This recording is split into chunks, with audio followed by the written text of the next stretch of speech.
आरती करब रघुरैया के हो सदा की आरती करब रघुरैया के हो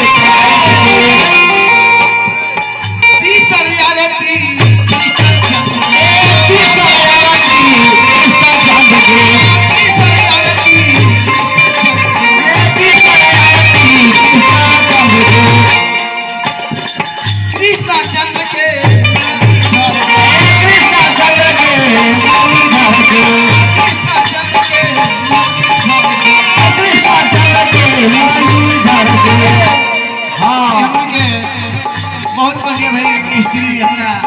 बड़ भाई जयप्रकाश मिस्त्री जी भाई बहुत उसमें पुरस्कार दें हमारे के भगवान कार्तिक में भगवान दया दृष्टि बना कर रखे। हाँ जी अरे मानस मंडल के पूरा कलाकार लोग के भाई बहुत